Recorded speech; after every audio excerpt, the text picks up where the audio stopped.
Nous avons attendu pour nous voir, mais je suis particulièrement heureux qu'enfin nous puissions discuter ensemble autour d'Henri Lafontaine. Et dans quelques-unes de ses activités qui seront maçonniques, mais que j'évoquerai un petit peu dans le livre, autour de maçonnerie et féminisme. Et je vais essayer de vous parler plus largement donc de cette question, pas tant femmes et franc-maçonnerie que finalement maçonnerie, franc-maçonnerie et femmes. Et pour entrer dans le vif du sujet, il faut que je commence ce propos par une citation. Un texte qui constitue j'allais dire, la Bible de référence sur cette question de la franc-maçonnerie et des femmes, quelques lignes extraites d'un document qui s'appelle les Constitutions d'Anderson. Il fallait que je le fasse, je me suis trompé, ça commence mal. Les Constitutions d'Anderson, c'est un texte qui est paru en 1723 à Londres, un texte fondateur s'il en est, et je vais vous citer 3 lignes de ce texte. Les personnes admises comme membres d'une loge doivent être des hommes de bien et loyaux, de naissance libre et d'âge mûr et circonspect, ni esclaves, ni femmes, ni hommes sans moralité. » Fin de citation. Alors pour une certaine maçonnerie, mesdames et messieurs, ce texte devenu intangible ne laisse planer aucun doute, aucune équivoque. C'est au nom de ce texte ancestral, date de 1723, je me répète, rédigé dans une conception précise de la société, à une époque bien précise, que la majorité des francs-maçons, à travers la planète, au fil des décennies, ont refusé aux femmes d'être initiées et, quand elles ont pu l'être à partir de la fin du XIXe siècle, se sont interrogées sur le caractère valable de l'initiation de la première femme, stigmatisant son absence de régularité et donc un vice de forme. Bref, se réfugiant derrière des questions de procédure, ce qui leur évitait de prendre position sur la place de la femme dans la société et dans la franc-maçonnerie. En décembre 1890, par exemple, on trouve ces quelques lignes dans une publication française maçonnique, le Bulletin maçonnique. Je cite : « Il faut aller jusqu'en 1882 pour assister à l'initiation réelle d'une femme dans une loge. Si toutefois on peut donner le nom d'initiation à une cérémonie dans laquelle la postulante, introduite à visage découvert dans le temple, voyait pour toute épreuve le vénérable descendre de l'Orient et venir lui présenter ses respects en son nom et au nom de tous les frères de la loge. » Fin de citation. Il s'agissait, vous l'avez compris, de l'initiation de Maria de Rheims, la première femme franc-maçonne au monde, c'était en 1882. Cette revue, dont j'ai cité quelques lignes, dénonçait ici le non-respect des rites, des traditions, une initiation qui n'en était pas une donc.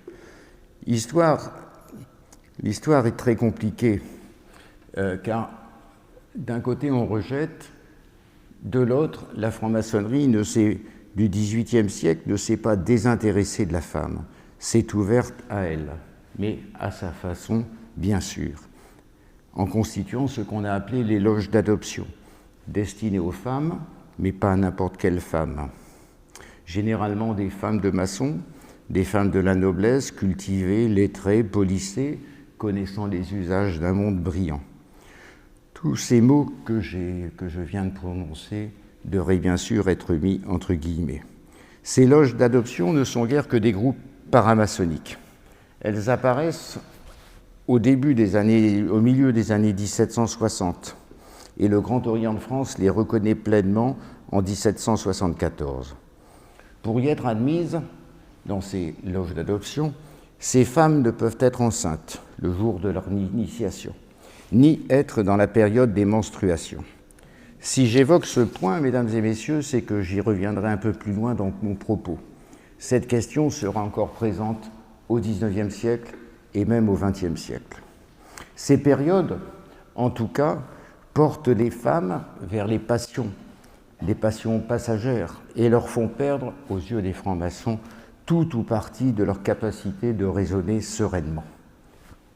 C'est un fait, et cela apparaît dans nombre de textes.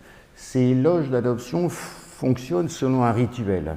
Des grades sont constitués, mais il ne s'agit finalement pas de loge au sens plein du terme.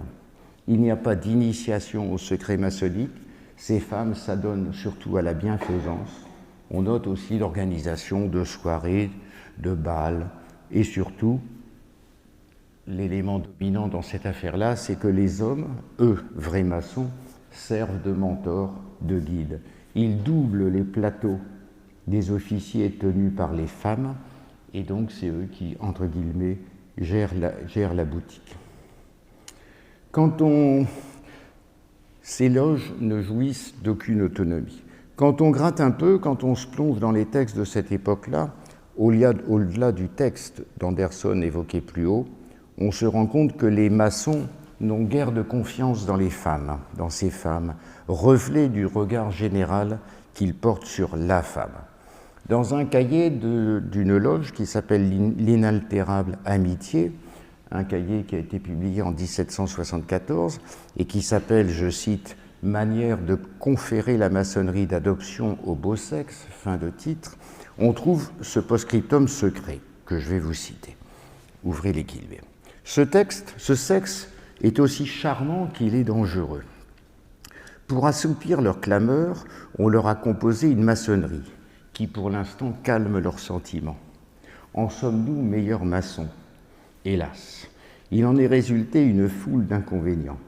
L'indiscrétion ou l'inadvertance de plus d'un a éclairé la curiosité avide de plusieurs femmes.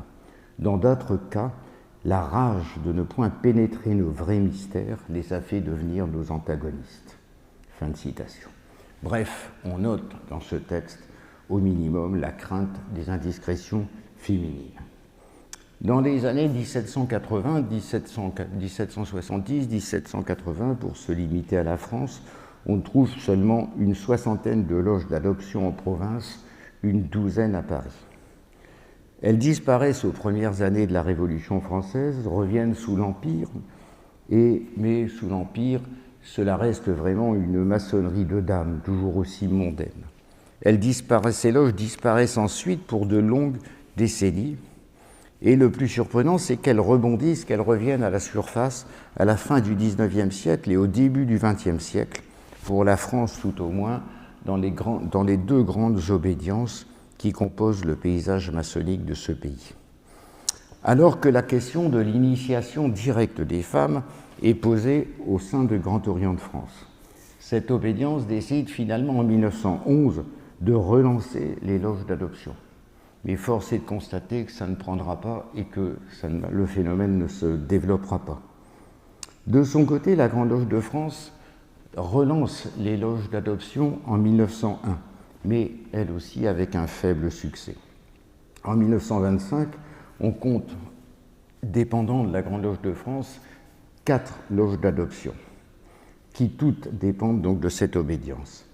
Il y a quand même une différence par rapport au XVIIIe siècle, c'est-à-dire que ces loges ont maintenant une autonomie plus grande. Les sœurs gèrent elles-mêmes leurs travaux, même si ces loges restent souchées sur des loges masculines. Mais elles se consacrent toujours essentiellement à la charité, à la philanthropie et à la bienfaisance. Elles donnent des cours à des jeunes filles, des cours de sténo, des cours d'espéranto. On leur apprend... Elles se répandent à l'extérieur pour apprendre l'hygiène, le solfège, etc. Mais très peu de travaux maçonniques. Alors, pourquoi cette relance au début du XXe siècle, qui peut paraître quand même anachronique, de relancer les loges d'adoption? C'est sans doute, mesdames et messieurs, pour essayer de contrecarrer la montée du droit humain, cette obédience qui s'est créée en 1893, la première obédience mixte au monde. Et d'ailleurs, mais ça ne marchera pas, et d'ailleurs les chiffres sont clairs pour revenir sur la Grande Loge de France. En 1935, la maçonnerie d'adoption de la Grande Loge de France compte à peine 300 membres, alors que 2000 femmes sont membres du droit humain à la même époque. Une question doit être posée à ce niveau. Certains frères des obédiences souhaitent-ils que les femmes puissent être initiées, les profanes, puissent être directement affiliées dans leurs obédiences. Bref, qu'elles deviennent des sœurs à part entière. La question mérite d'être posée. La réponse est que nombre de frères souhaitent que les femmes soient initiées, par exemple, au Grand Orient de France, mais ils sont largement minoritaires.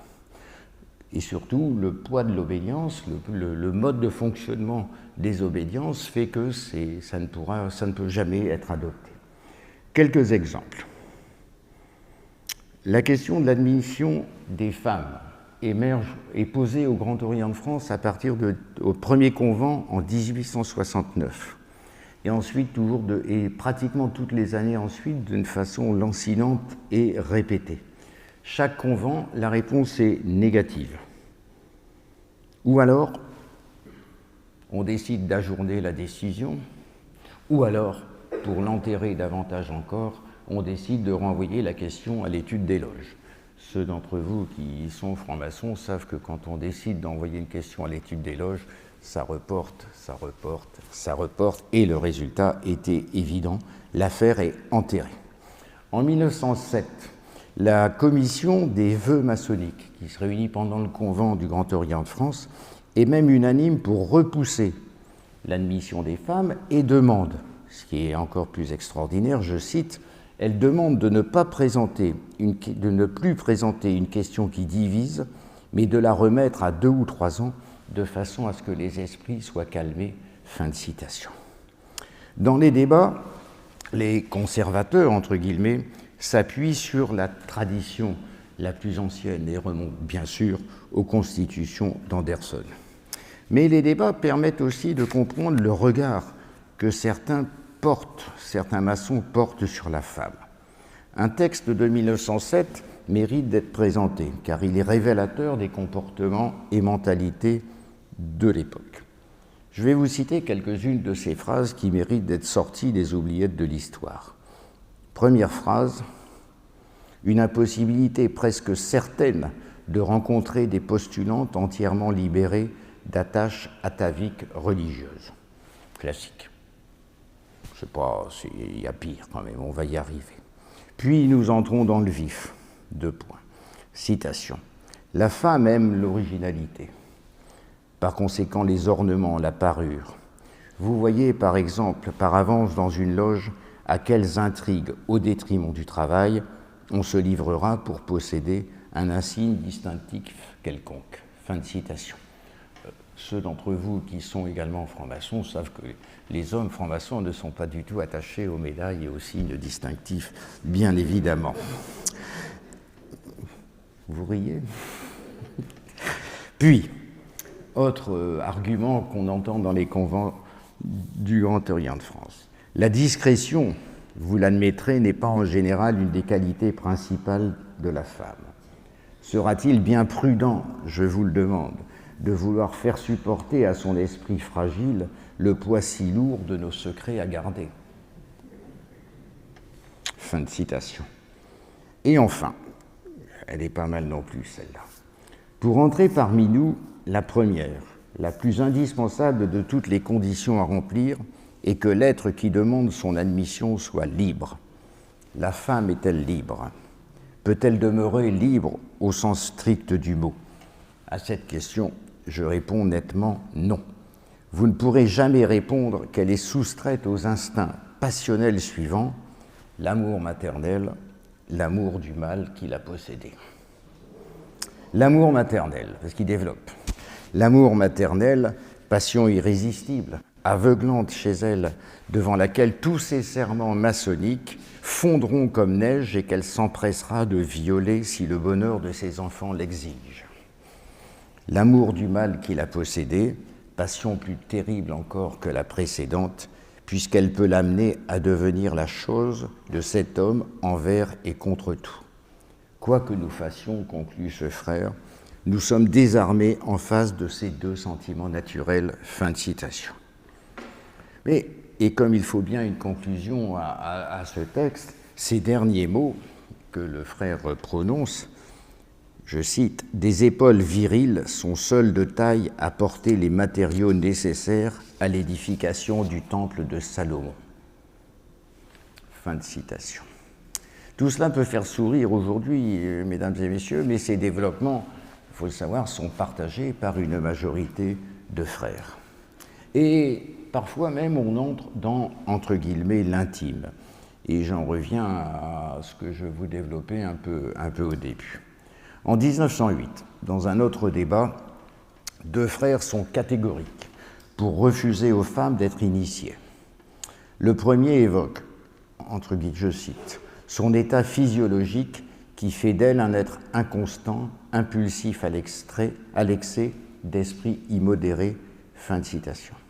Le second est d'avis que les qualités et que certaines qualités intellectuelles de la femme, je vous ouvre les guillemets, ne peuvent s'exercer et donner leurs fruits que par intermittence, c'est-à-dire en dehors des périodes mensuelles de troubles de son organisme, et son état d'infériorité manifeste sur l'homme ne permet point de l'admettre à des discussions qui ne peuvent être soutenues que par les hommes les plus forts parmi les meilleurs.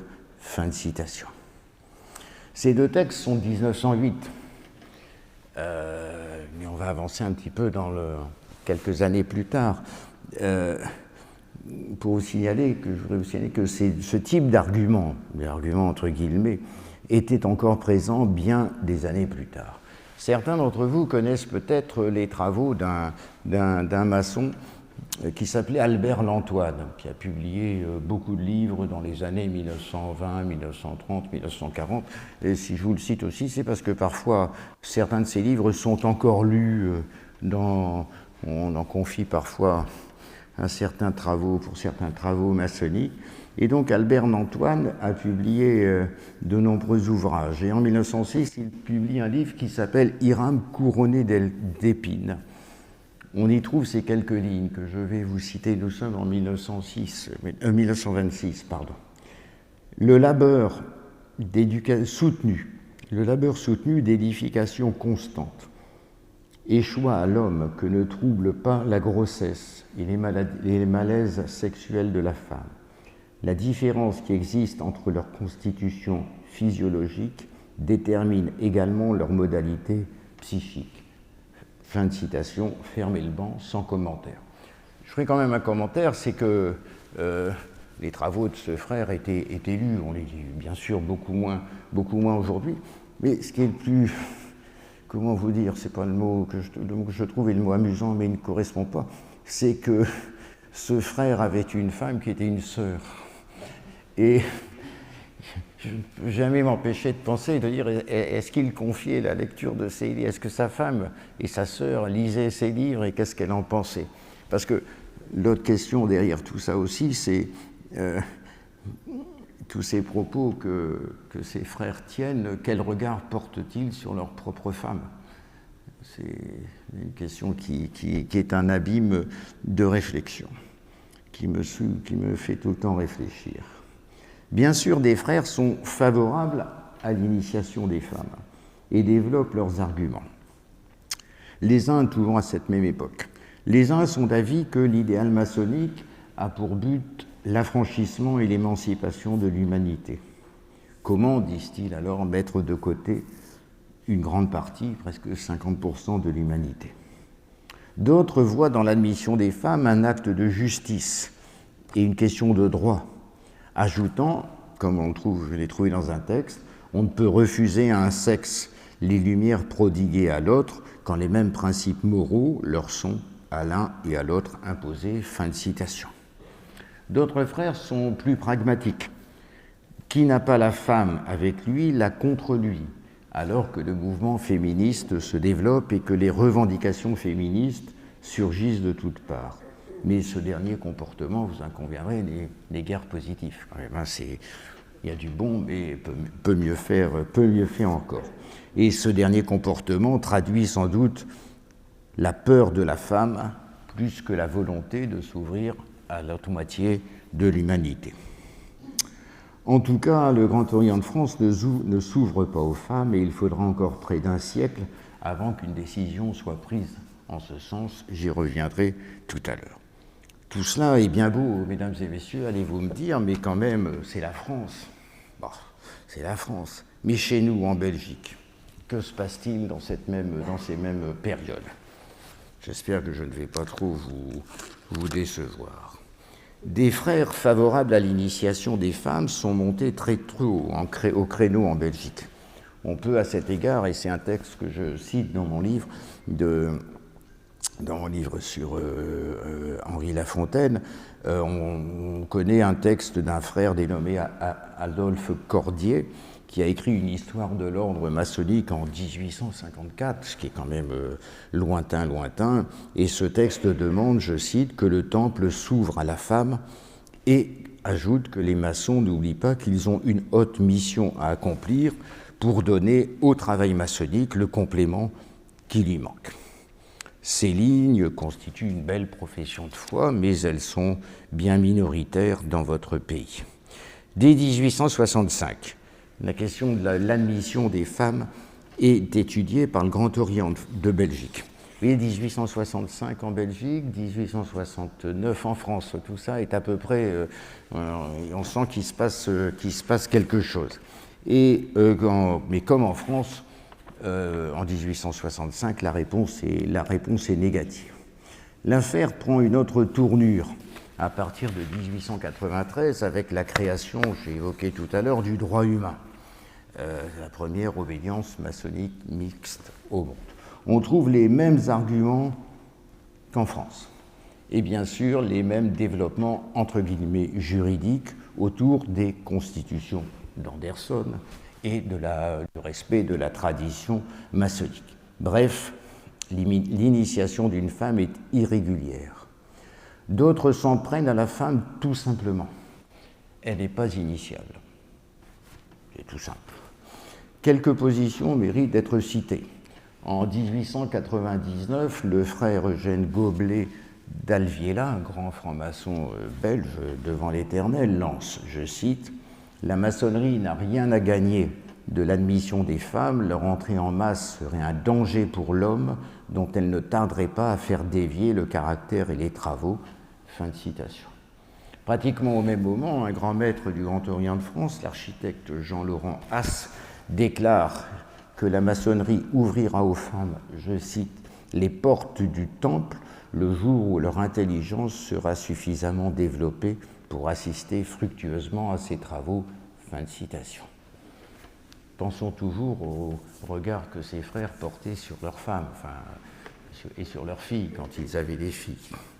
Entre ici Henri Lafontaine et sa loge, entre guillemets sa loge, celle des Amis Philanthropes. Loge historique installée en Belgique en 1798, une loge toujours tournée vers la société.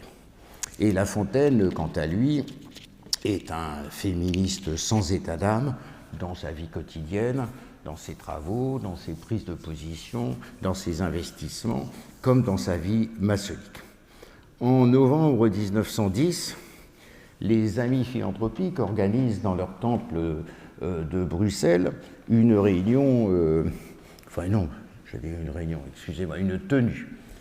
tenue spectaculaire avec comme invité le frère Georges Martin, fondateur du droit humain. Français Georges Martin, fondateur du droit humain, accompagné d'une délégation de sœurs, de frères et de sœurs, mais c'est surtout les sœurs qui posent problème, de son obédience. C'est une première. Passons sur les incidents que je décris largement dans mon livre, des incidents qui amèneront une scission dans la loge, des plaintes auprès du Conseil de l'Ordre du Grand Orient de Belgique, la Chambre suprême de justice maçonnique, etc., toujours sur des questions de procédure, puisque certains frères jugent que le DH est irrégulier, donc les sœurs ne sont pas des sœurs, ne sont pas des francs-maçons. Donc tout ça est assez compliqué, mais on ne va pas y revenir ce soir, ce n'est pas forcément intéressant pour le moment. Et le geste est là, si vous voulez, c'est qu'une loge du Grand Orient de Belgique invite le droit humain à prendre la parole, à s'exprimer dans une loge. Et c'est un événement qui ne s'était jamais produit avec des sœurs qui viennent, qui sont présentes et qui finalement peuvent pénétrer dans le temple et sont reconnues comme telles. Ça, c'est la position qu'impulse La Fontaine et la loge des Amis philanthropiques. Et la stratégie d'Henri La Fontaine depuis ces années 1906-1910 est simple. Ils ont compris qu'il serait impossible d'amener le Grand Orient de France à initier des femmes. Et donc ils disent, nous allons favoriser l'implantation du droit humain en Belgique. Il faut contribuer, donc c'est ça, à implanter le droit humain en Belgique, et cette stratégie portera ses fruits, ça se fera 2 ans plus tard, avec la création de la première loge de cette obédience en Belgique, une loge dénommée Égalité, dans laquelle d'ailleurs de nombreux frères des Amis philanthropes s'investissent. Et Henri La Fontaine lui-même, quelques années plus tard, ira jusqu'au bout de cet investissement, de cette volonté, en s'affiliant lui-même à une autre loge du droit humain qui se créera en 1925, et tout en restant affilié, conservant son affiliation au Grand Orient de Belgique. Donc ils ont pris ce canal-là, sentant que le Grand Orient de Belgique n'était pas mûr pour évoluer. Sur la question de la femme, la situation mettra des décennies à évoluer. Pour me limiter à la France, mais la situation est peu ou prou comparable en Belgique, avec des dénominations bien sûr parfois différentes. Le fractionnement est de mise. Là, je fais un saut historique. Après la libération, une obédience strictement féminine s'est constituée, la Grande Loge féminine de France. Le droit humain a continué à vivre à vivre sa mixité. À côté peuvent se créer des petites obédiences, mais souvent sous le signe de la mixité, des petites obédiences, mais qui ont parfaitement le droit d'exister. La seule obédience maçonnique reconnue par la maçonnerie anglaise, c'est la Grande Loge nationale française, née en 1913, poursuit son chemin sous le signe de la tradition, autour de 2 éléments, croyance en Dieu, affirmation de la croyance en Dieu, et, dans le cas qui nous intéresse, bien évidemment, rejet total des femmes qui ne sont pas régulières, qui ne peuvent pas être des francs-maçons. Ni elles, ni d'ailleurs les frères d'autres obédiences ne peuvent assister à leurs travaux. Que dire de la Grande Loge de France ? Elle reste dans la masculinité intégrale. Et le Grand Orient de France n'a reconnu, c'est quand même assez hallucinant, n'a reconnu le droit humain qu'en 1921, alors que cette obédience s'était créée depuis 1893. Et pour de longues années, seuls les frères de cette obédience mixte ont pu visiter les loges du Grand Orient de France. Vous êtes un frère du droit humain, vous pouviez aller visiter les loges du Grand Orient de France. Vous étiez une sœur du droit humain, vous ne pouviez pas aller visiter les loges du Grand Orient de France. Je vous donnerai tout à l'heure, si on y revient, un exemple particulier que j'ai vécu. Cette situation a duré pendant de longues décennies et dure encore, même si elle peut surprendre. De nombreuses loges du Grand Orient de France ne reçoivent toujours pas de sœurs visiteuses, ou alors une fois par an. C'est presque pire. Je vous raconterai une anecdote tout à l'heure. Même si cela peut surprendre, en effet, alors que cette obédience a, si on peut le dire, connu une révolution il y a une dizaine d'années, avec la possibilité offerte pour les loges d'initier des profanes, femmes, ou d'affilier des sœurs venant d'autres obédiences. L'accouchement n'a pas été facile de cette affaire-là, ça a mis des années, on pourra y revenir si vous voulez dans le débat, mais ça n'est pas d'une grande importance. Et que dire, pour revenir sur votre pays, la situation belge du Grand Orient de Belgique, cette obédience s'est ouverte aux femmes en 2019. Après une procédure compliquée. Je me bornerai à présenter le résultat sans passer par les étapes de la prise de décision, puisque le Grand Orient de Belgique est devenu une sorte de confédération regroupant 3 fédérations de loges, une masculine, une mixte, une féminine. Chacune dispose d'une large autonomie et l'avenir dira comment ce système va vivre. Historien je suis, ou je tente d'être, et c'est en historien que je voudrais finir cette conférence après m'être intéressé à la question de la femme en maçonnerie. En revenant pendant quelques minutes sur, il faut quand même poser la question sur des positions du Grand Orient de France, qui, vous me l'excuserez, l'obédience que je connais le moins mal, sur la femme avec un F majuscule, la femme tout simplement, en me concentrant sur le début du XXe siècle. De quoi sourire. Enfin, peut-être. Comment des francs-maçons de cette période voient la femme de leur époque? Et je me suis replongé, comme d'habitude, dans des vieux documents, dans des déclarations dans des instances du nord de la France, du Midi, sans oublier Paris. Un dossier principal, pour commencer, celui de l'éducation. Il faut libérer la femme de l'emprise de l'Église et lui donner un enseignement laïque, libéré de tout esprit clérical. Mais cet enseignement, on le voit toujours dans ces documents, a des limites par rapport à son contenu. Il a moins, comme on le lit au Convent de 1901, il a moins, je cite, pour but l'érudition que l'affranchissement d'esprit à partager nos idées. Et cet enseignement, continue ce texte, devrait viser à préciser les droits et devoirs sociaux des femmes. Bref, un enseignement spécial, approprié à sa nature, à sa mentalité, là je cite le texte, sa mentalité non pas inférieure, mais si différente de la nôtre partant de côté, fin de citation. Ça, c'était en 1901 et on s'aperçoit que quelques années plus tard, des frères d'Afrique du Nord, dans un congrès, n'auront guère évolué. Je cite, « Cette instruction doit être donnée à la jeune fille en vue de son futur rôle d'épouse et de mère. Il ne faudrait pas tomber d'une exagération dans l'autre et vouloir que la femme, pour n'être pas la servante de l'homme, soit plus que son auxiliaire, sa compagne et devienne sa rivale dans la société. » Fin de citation. Pour rassembler un petit peu tout ça, on veut donc plus donner à la femme une éducation qu'une instruction. Pour de nombreux frères, la place de la femme doit rester au foyer domestique. D'une part, elle concurrencerait l'homme, ça c'est évident. D'autre part, sa finalité doit être, ce qui paraît tout aussi évident, la maternité. Sa place doit être à la maison.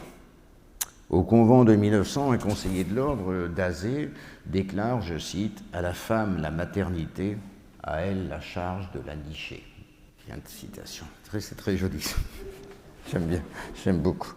Devant le congrès de 1913 de la région du Nord, un frère s'exclame « En quoi la femme peut-elle se plaindre? N'a-t-elle pas dans la famille une place noble et digne, tandis que l'homme combat pour la vie, la femme règne au foyer domestique ?» Ça, c'est ce qu'un frère déclare, mais en même temps, comme quoi, vous voyez, le débat est toujours... Enfin, il y a des vrais débats, c'est que ça, c'est dans un congrès de la région du Nord, du Grand Orient de France, mais au vu du compte-rendu, le congrès se prononce finalement pour une thèse plus progressiste, qui tient en quelques mots, la femme étant l'égale de l'homme au point de vue intellectuel et moral, doit être son égale dans la vie de la société. Et comme quoi, il y a des comportements différents, il y a des analyses différentes, et c'est tant mieux. J'ai évoqué il y a quelques instants la question de la maternité. On va profiter pour aborder la question du mariage. On note sur cette question, dans la majorité des textes, un grand libéralisme, comme on note que l'union libre a ses partisans au sein de la franc-maçonnerie. Mais certains frères, quand même, se méfient des femmes célibataires, qui violent leur identité. La loge Voltaire du Grand Orient de France présente dans un convent, une loge parisienne présente dans un convent un texte qui évoque, dont je cite ça, c'est ces femmes qui, dans un perpétuel célibat, qui vivent dans un perpétuel célibat, il est superflu de dire qu'elles jouent à l'homme par crainte de l'homme. Là aussi, tout ça mérite, mesdames et messieurs, d'être médité. On note aussi, à partir des débats, dans des grandes instances du Grand Orient de France, que finalement, la femme, pour eux, est liée au domaine sentimental et l'homme au domaine rationnel. La femme représente, lit-on, pour nous ce qu'il y a de sensible, de bon et de délicat dans l'âme humaine. Un autre convent évoque ces jeunes cerveaux féminins si aptes à conserver les impressions d'enfance. Un autre congrès évoque l'excessive sensibilité de la femme. Et un autre congrès, enfin, ajoute à tout ça la grâce et la beauté. Bref, la raison, les idées sont du domaine de l'homme, le sentiment du domaine de la femme. Mais derrière ce sentiment, il y a la faiblesse, l'incapacité, l'instabilité. Une autre question mérite d'être posée, j'en ai pratiquement terminé, celle du travail féminin. Rien n'est encore gagné à cette époque, et des conceptions antagonistes s'opposent. Elles traversent d'ailleurs au long du XXe siècle et du début du XXIe siècle, les forces politiques. Il faut noter que la maçonnerie se préoccupe assez peu du travail de la femme. Le principe pour les maçons est acquis du travail de la femme et de l'égalité des salaires. Même si on note dans des textes, on trouve que c'est un mal nécessaire. On ne peut pas faire autrement, on est pour. On voit cependant au convent de 1903, il y a toujours, par exemple, là, il y a des débats, quoi. Certains frères disent la femme doit rester au service de la maternité. C'est fondamental. Et on trouve aussi dans un autre congrès un frère qui, je cite, voit dans l'application du principe à travail égal, salaire égal, une cause de l'avilissement du salaire masculin. Ah oui. Qu'on laisse la femme, conclut-il, au foyer, l'homme au travail, voilà le point de vue économique. Mais là aussi, comme quoi il y a des débats, le convent se prononce dans un sens différent. Sur la question des droits politiques, cette question est posée dans les convents à partir du début du XXe siècle, des premières années du XXe siècle. La prudence est de mise. La prudence est de mise au plan national, car de nombreux frères, mais pareil dans les partis politiques de cette époque-là, pratiquement, par exemple au Parti radical, car de nombreux frères sont d'avis que les femmes étant entre les mains de la religion, ce qu'on appelle alors le péril noir, elles seraient amenées à voter pour des candidats soutenus par l'Église, donc des réactionnaires. Et il faudrait, avant qu'on lui donne le droit de vote, qu'elle soit éduquée dans un sens républicain, pour qu'elle puisse comprendre là où est son intérêt. Il faut d'abord faire son éducation, son instruction, c'est cela qui presse le plus pour l'émanciper, comme nous le voulons tous, déclare un frère. Mais en même temps, là aussi, il y a des débats. Dans le congrès des loges du Nord, en 1910, je parle beaucoup du Nord, mais c'est pas parce que c'est le sud de chez vous, mais ils sont souvent relativement, les francs-maçons du Nord sont souvent relativement en avance dans cette période-là. À ceux qui clament que donner le droit de vote aux femmes serait livrer la France à la réaction, le Nord rétorque « Ce nouveau péril noir est une illusion.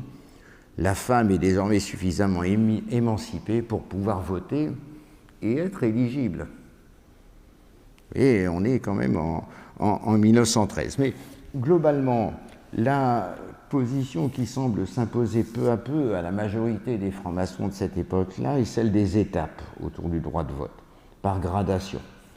On leur donnera d'abord le droit de vote aux élections municipales, puis au Conseil général, puis enfin, dans le vote suprême, la Chambre des députés. Il faut des étapes quand même. Voilà, mesdames et messieurs, ce que je voulais vous dire ce soir en ouverture à nos débats. Vous l'avez remarqué, le dossier est lourd, complexe et à bien des moments, et la franc-maçonnerie est, on la sent aussi confrontée à l'inéluctabilité de ses propres évolutions, alors que le monde extérieur frappait à ses portes en fonction de réalités qui n'étaient pas forcément celles de la franc-maçonnerie séculaire avec ses forces et ses faiblesses. Mais après tout, elle n'est qu'une société humaine. Je suis historien, je me laisse parfois peut-être vu, mais emporté par un peu d'humour, enfin du moins à mes yeux. Et pour en finir, je voudrais livrer à votre réflexion 2 citations de frères au Congrès des Loges du Midi, du Midi de la France en 1903. La première est d'un frère qui s'appelait Gilles. Je cite: « La vérité, c'est qu'on a de la peine à rompre avec les préjugés et les habitudes. C'est que pour la plupart des hommes, la femme est encore un être inférieur, en tutelle, qui doit se borner aux soins exclusifs du ménage, mais qui ne doit rien connaître ni de la vie politique, ni de la vie sociale de son pays. L'homme a peur de perdre dans l'égalité des sexes de son autorité et de son prestige », fin de citation de ce qu'a dit le frère Gignoux en 1903. Et la seconde est dans ce même congrès de du Midi, le frère Terrade, je cite: « En général, ceux qui s'opposent à l'admission de la femme dans la maçonnerie sont les mêmes qui redoutent son émancipation. » Fin de citation. N'est-ce que de l'humour, finalement. Je vous remercie de votre attention.